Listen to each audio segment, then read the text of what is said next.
તો મિત્રો, આજના વિડીયોમાં આપણે ઈ નિર્માણ કાર્ડ કઈ રીતે બનાવવું એની પૂરી પ્રોસેસ આજના વિડીયોમાં આપણે બતાવશું.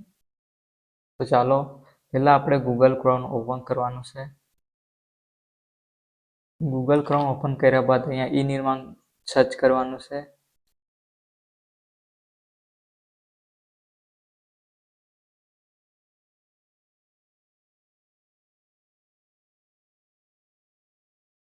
આપણને અહીંયા ઈ નિર્માણનો ઓપ્શન જોવા મળશે, એના પર ક્લિક કરવાનું રહેશે.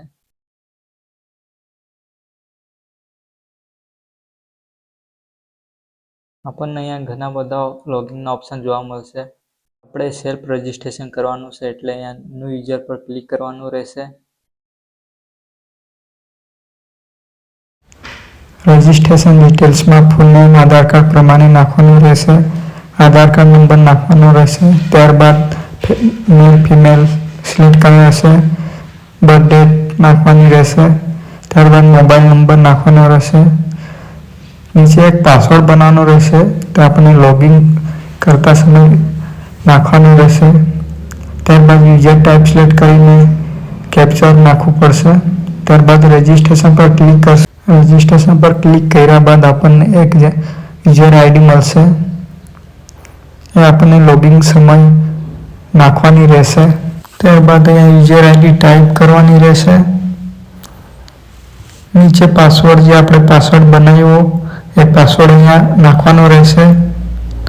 ત્યારબાદ કેપ્ચર કોડ નાખીને લોગિન પર ક્લિક કરવાનું રહેશે.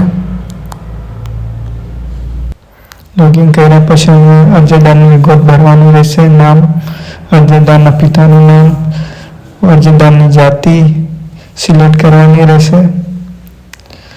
ત્યારબાદ આપણે નીચે અરજદારનું હમનું સરનામું, અહીંયા જિલ્લા, તાલુકો, ગામ સિલેક્ટ કરવાનું ક્લિક કરશું એટલે આપણને નેક્સ્ટ પેજ શો થઈ જશે. આપણને બાંધકામ સામગ્રી તરીકે નોંધણીનું ફોર્મ જોવા મળશે, એના પર ક્લિક કરવાનું રહેશે.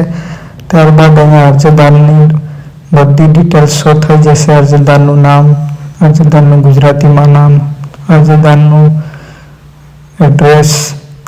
ત્યારબાદ સેવ અને નેક્સ્ટ પર ક્લિક કરવાનું રહેશે. ત્યારબાદ અરજી વિગતોમાં મંજૂરીનો પ્રકાર જોવા મળશે. વારસદારનું નામ, ત્યારબાદ ગુજરાતીમાં નામ, વારસદાર સાથેનો સંબંધ, ત્યારબાદ અભ્યાસ વિગત નાખવાની રહેશે. અરજદારની આવક, નીચે રેશન કાર્ડ નંબર, ચૂંટણી કાર્ડ નંબર, ત્યારબાદ બેંકની વિગતો ભરવાની રહેશે. કુટુંબના સભ્યોની વિગત નાખવાની રહેશે. ત્યારબાદ સેવ અને નેક્સ્ટ પર ક્લિક કરશું એટલે નેક્સ્ટ પેજ ખુલી આવશે. એમાં 9 દિવસનો કામનો અનુભવ માગશે, એ આપણને સિલેક્ટ કરવાનું રહેશે. ત્યારબાદ આપણને જે સ્થળે કામ કરેલ હોય તે સ્થળનું નામ અને કામની સ્થળ કે સાઇટનું સરનામું, કેટલા દિવસ કામ કરેલ તેનું અને કામનો પ્રકાર નાખવાનો રહેશે. ત્યારબાદ આપણને મોબાઈલ પર એક ઓટીપી આવશે, એને ઓટીપી નાખવાનો રહેશે. ત્યારબાદ સેવ અને નેક્સ્ટ પર ક્લિક કરશું એટલે આપણને આધાર કાર્ડ નાખશે, એ અપલોડ કરવાનું રહેશે. એ અપલોડ કર્યા બાદ આપણને અહીંયા નીચે વિગત દેખાશે, એના પર ક્લિક કરીને સેવ અને નેક્સ્ટ પર ક્લિક કરશું એટલે આપણી અરજી સક્સેસફુલ થઈ જશે. આપણને અહીંયા અરજદારનો અરજી નંબર આવી જશે, એ તમારા મોબાઈલ નંબર પર આવી જશે. ત્યારબાદ આ અરજી આપણા જિલ્લાના ઓફિસ પર, બાંધકામ અને સરનામું ઓફિસ પર જશે.